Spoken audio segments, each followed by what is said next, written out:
नमस्कार.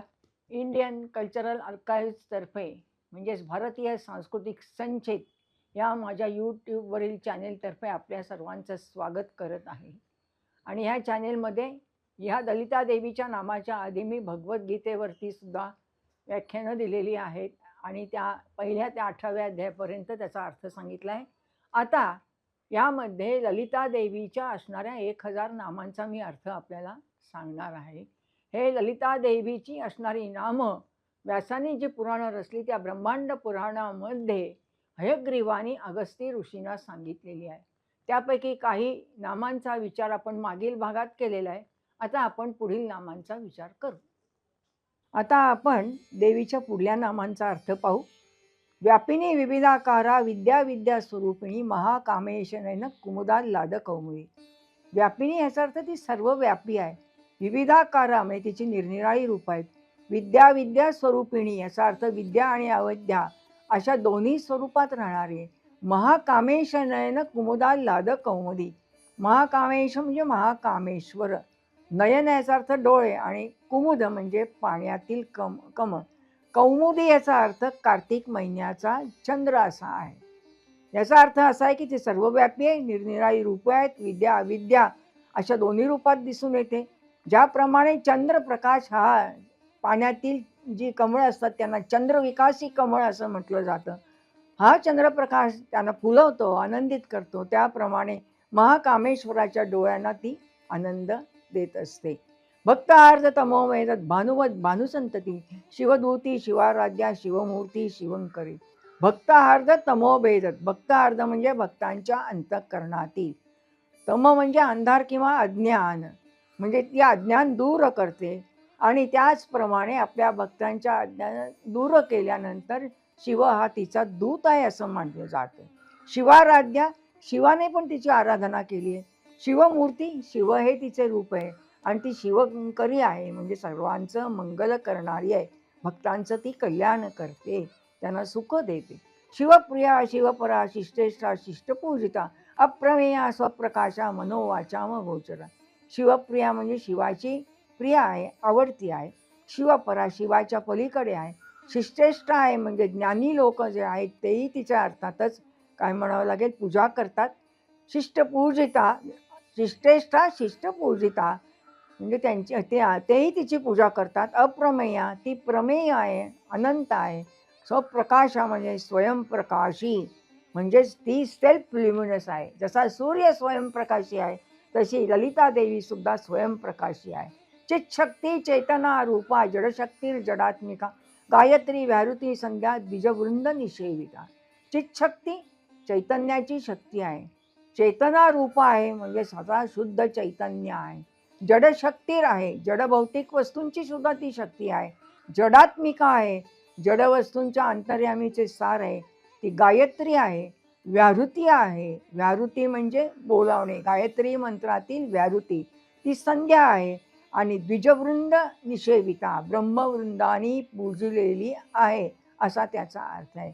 संध्या म्हणजे संध्यावंदनाची देवता म्हणून सगळेच ध्यान तिचे करत असतात. ब्रह्मवृंद तिची पूजा करतात. तत्वासना तत्वमयी पंचकोशांतरस्थिता निस्तीम महिमा नित्य यौवना मदशालिनी. 36 तत्व हे तिचे योगपीठ नावाचे आसन आहे. तत्वमयी तस्मै तत्, पुन्हा तत् हा शब्द इथे आला आहे. तुभ्यम म्हणजे त्वम ह्याचा निर्देश केलेला आहे त्या नावाचा. आई, आई म्हणजे आवडती. महिषासुरमर्दिनी आई गिरी नंदिनी नंदित मेदिनी, त्याच्यात प्रत्येकात आई म्हणजे आवडती. पहिला श्लोक आई आलेला आहे त्या स्तोत्रामध्ये. पंचकोशांतरस्थिता 5 कोशांच्या आत राहणारी. 5 कोश कोणते? अन्नमय कोश, प्राणमय कोश, मनोमय कोश, विज्ञानमय कोश आणि आनंदमय कोश असे आपले आहेत कोश. 5 आहेत शरीरात. निस्तीम महिमा, महिमा म्हणजे मोठेपणा, अमर्याद मोठेपणा आहे. नित्य यौवना चिरतरुणी आहे. मदशालिनी, मद म्हणजे निर्भय आनंद असाही अर्थ आहे. आणि अर्थातच त्यामुळे ती आनंदाने झळकत असते. कुठल्याही काळात ती वृद्ध होत नाही. मी अभ्यास करत असताना असं दिसून आलं की सगळेच देव हे म्हातारे किंवा वृद्ध कधीच दाखवत नाहीत, तरुण आहे. आता गीता सांगताना श्रीकृष्णाचं वय 72 होतं. पण 72 वर्षाचा श्रीकृष्ण दाखवला नाही. सर्वच देवे चिरतरुण असतात. मदगूर्णित रक्ताशी मदपाटल गंडभू चंदनद्रव दिग्धांगी चांपेय कुसुम प्रिया. मद म्हणजे आनंद, गरगर फिरणारा. घूर्णित म्हणजे गरगर फिरणारा. रक्ताक्षी लाल डोळे आहेत. मद पाटल गंडभू म्हणजे आनंद. पाटल म्हणजे गुलाबी रंगाचे, लाल रंगाचे. गंडभू, गंडभू याचा संस्कृत शब्दाचा अर्थ आहे गाल. चंदनद्रव दिग्धांगी, तिच्या देहावर चंदनाच्या गंधाची उटी लावलेली आहे. आणि चांपेय कुसुम प्रिया, चांपेय म्हणजे चाफा तिला अत्यंत प्रिय आहे. मलयाचल कामिनी, मलय पर्वतावरती ती मालिनी आहे. गळ्यात माळा धारण करणारी आहे. म्हणून मंत्रस्वरूपा पण आहे. सोहम सोहम असा प्रत्येक ह्याच्या श्वासाबरोबर म्हटला जाणारा मंत्र हे तिचंच रूप आहे. सर्वांची माता आहे आणि मलय पर्वतावर वास्तव्य आहे. सुमुखी नलिनी सुभ्रू शोभना सुरनायिका कालकंठी कांतीमध्ये क्षोभिनी सूक्ष्म रूपिणी. तिचं मुख सुंदर आहे. नलिनी, नलिनी याचा अर्थ, मुलीचं नाव नलिनी असतं पण अर्थ माहीत नसतो. नलिनी म्हणजे कमळ. सुभ्रू, भ्रू म्हणजे भुवया, भुवया अत्यंत सुंदर आहेत. शोभना सुंदर. सुरनायिका आहे, देवांची नायिका आहे ती. कालकंठी, कालकंठ म्हणजे नीलकंठ त्याची पत्नी. कांतीमती, कांती म्हणजे तेज, झळकतं तेज आहे तिच्या चेहऱ्यावर. क्षोभिणी, शोभा आणणारी म्हणजे क्षोभ म्हणजे राग नाही, ते प्रेरणा देणारी. सूक्ष्म रूपिणी म्हणजे ती सूक्ष्म स्वरूपाची आहे, असं तिचं रूप आहे. वज्रेश्वरी वामदेवी वयोवस्था विवर्जिता सिद्धेश्वरी सिद्धविद्या सिद्धमाता यशस्विनी. ती वज्रेश्वरी आहे, वामदेवाची पत्नी आहे.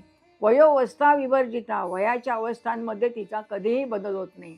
सर्वसामान्य माणसाचे बालकापासून ते वृद्धापर्यंत अनेक बदल होत असतात, हे आपल्याला सगळ्यांना माहिती आहे, कारण अवस्थांमधून जात असतो. तसे तिला कोणतेही बदल नाहीत.